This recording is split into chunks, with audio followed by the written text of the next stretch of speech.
నిన్న మొన్నటి వరకు జీవితంలో బీజేపీతో కలిసి పోటీ చేసేది లేదని తెగేసి చెప్పిన వైసీపీ నేడు కొత్త రాగం అందుకుంది. బీజేపీతో పొత్తుకు సై అంటోంది. ప్రధానమంత్రి నరేంద్ర మోదీ మతోన్మాద వ్యవహారాలు చేస్తారంటూ ఆరోపణలు చేసిన వైసీపీ ఇప్పుడు అదే మోదీపై పొగడ్తల వర్షం కురిపిస్తున్నారు. మరోసారి ప్రధానమంత్రిగా నరేంద్ర మోదీ కావాలని ఆకాంక్షిస్తున్నారు. గొప్ప నాయకుడైన నరేంద్ర మోదీని, భారతీయ జనతా పార్టీని 2024 ఎన్నికలలో దూరం చేసుకుని తప్పు చేశామని, వచ్చే ఎన్నికల్లో కలిసి పోటీ చేద్దామంటూ వైసీపీ నేత మాజీ ఎమ్మెల్యే నల్లపురెడ్డి ప్రసన్న కుమార్ రెడ్డి చేసిన వ్యాఖ్యలు కలకలం రేపుతున్నాయి. ప్రధానమంత్రి నరేంద్ర మోదీ అవకాశం ఇస్తే వచ్చే ఎన్నికల్లో కలిసి పనిచేద్దామని మాజీ ఎమ్మెల్యే వైసీపీ నేత నల్లపురెడ్డి ప్రసన్న కుమార్ రెడ్డి సూచించారు. ఇదే విషయాన్ని తాను పార్టీ అధినేత వైఎస్ జగన్ కు సైతం చెప్తాను అని వెల్లడించారు.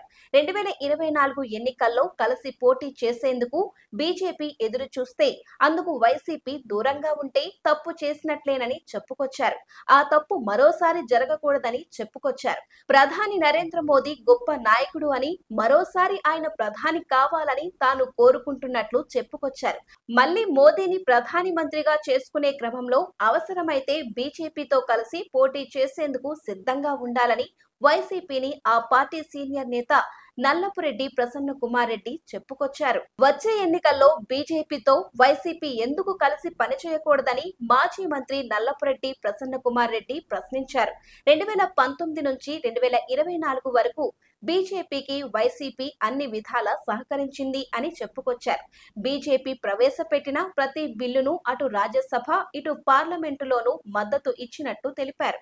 అలాగే వైఎస్ జగన్ ఏది అడిగినా ప్రధాని నరేంద్ర మోదీ కూడా ఆలోచించకుండా సాయం చేశారని నల్లపురెడ్డి ప్రసన్న కుమార్ రెడ్డి చెప్పుకొచ్చారు.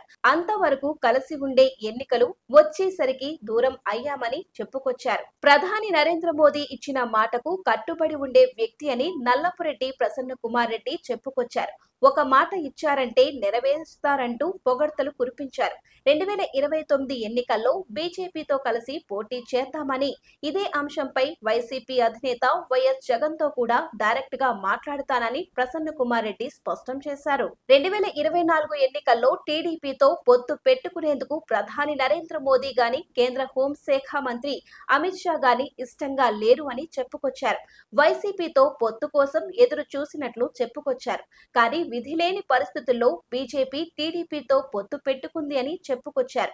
టీడీపీతో పొత్తు మోదీకి, అమిత్ షాకి ఇష్టం లేదని, అయితే జనసేన అధినేత డిప్యూటీ సీఎం పవన్ కళ్యాణ్ ఇద్దరి మధ్య పొత్తుకు ఒప్పించారని చెప్పుకొచ్చారు. ప్రధాని నరేంద్ర మోదీని, ఆయన భార్య గురించి నిండు అసెంబ్లీలో చంద్రబాబు నాయుడు ఎలాంటి దుర్భాషలాడారో అందరికీ తెలుసునని చెప్పుకొచ్చారు. గుజరాత్ అల్లర్ల నేపథ్యంలో నాటి సీఎం అయిన మోదీని ఉరి తీయాలని డిమాండ్ చేశారని గుర్తు చేశారు. అంతేకాదు హైదరాబాద్ లో అడుగు పెట్టనీయనని చంద్రబాబు నాయుడు శపథం చేశారని మాజీ మంత్రి నల్లపురెడ్డి ప్రసన్న కుమార్ రెడ్డి గుర్తు చేశారు. మరోవైపు కేంద్ర హోంశాఖ మంత్రి అమిత్ షా తిరుపతి వస్తే రాళ్లు వేయించింది చంద్రబాబు నాయుడేనని చెప్పుకొచ్చారు.